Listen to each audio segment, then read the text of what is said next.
పేరు సముద్రంలో కలిసే నీళ్లు. కానీ ఇప్పుడు దాదాపు 200 టీఎంసీల నీళ్లను గోదావరి నుంచి పెన్నా బేసిన్ కి తీసుకుపోవడానికి ప్రయత్నం చేస్తున్నారు.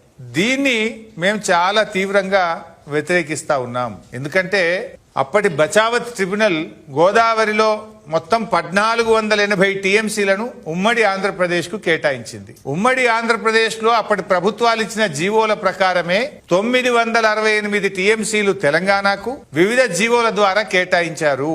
కానీ నిజంగా పేపర్ మీద 968 టీఎంసీలు, వాడకం ఎప్పుడూ 200 టీఎంసీలు కూడా దాటలేదు. అందుకే కేసీఆర్ గారు ముఖ్యమంత్రి అయిన తర్వాత గోదావరి నదిలో తెలంగాణ యొక్క రైట్ ఎస్టాబ్లిష్ చేయాలి, మన హక్కులు కాపాడుకోవాలి, పూర్తిగా గోదావరి నీటిని సద్వినియోగం చేసుకోవాలనే ఉద్దేశంతో వారు 240 టీఎంసీలతో కాళేశ్వరం ప్రాజెక్టును, 47 టీఎంసీలతో సమ్మక్క సాగర్ ను, 65 టీఎంసీలతో సీతమ్మ సాగర్ ను, 12 టీఎంసీలతో వార్ధా ప్రాజెక్టుకు బీఆర్ఎస్ ప్రభుత్వం రూపకల్పన చేసింది. కానీ ఈ రోజు ఏం జరుగుతుంది? చంద్రబాబు నాయుడు గారు ముఖ్యమంత్రి కాగానే ఒక్కొక్క ప్రాజెక్టు డిపిఆర్లు వాపసు వస్తున్నాయి.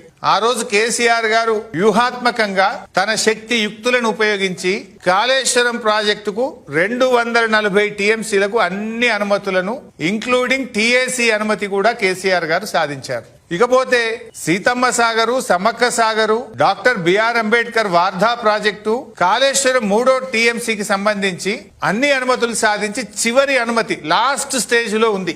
లాస్ట్ స్టేజ్ లో ఉంటే ఇప్పుడు వచ్చిన కాంగ్రెస్ ప్రభుత్వం సరిగ్గా దాన్ని పట్టించుకోకపోవడం వల్ల చంద్రబాబు నాయుడు గారు బీజేపీలో తనకున్న పలుకుబడిని ఉపయోగించి ఇలా డిపిఆర్లు వాపసు పంపారు.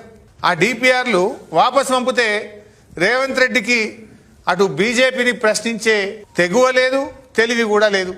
మొన్న మీడియా ముందు కూడా ఢిల్లీలో మీరు చూశారు, రేవంత్ రెడ్డిని కొంతమంది జర్నలిస్టులు ప్రశ్నలు అడిగితే ఆయనకు అవగాహన లేకుండా I'm not the right person అంటూ ముఖం చాటేసిండు రేవంత్ రెడ్డి గారు. ఇంకా ఈయన చంద్రబాబును ఎదిరించి ప్రాజెక్టులు సాధించగలుగుతారా?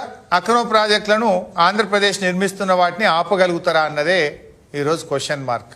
చంద్రబాబు చేతి కింద మనుషులను ఇవాళ తెలంగాణ రాష్ట్ర నీటిపారుదల సలహాదారుడుగా నియమించిండు రేవంత్ రెడ్డి. మొన్నటిదాకా అంతకుముందు 2014 నుంచి 19 వరకు చంద్రబాబు నాయుడు గారు ఆంధ్రప్రదేశ్ ముఖ్యమంత్రిగా ఉన్నప్పుడు ఎవరైతే నీటిపారుదల శాఖ కార్యదర్శి ఉండనో అతని ఇవాళ తెలంగాణ రాష్ట్ర ప్రభుత్వ సలహాదారు. ఇక తెలంగాణకు ఎట్లా న్యాయం అవుతుందని నేను అడుగుతా ఉన్నా.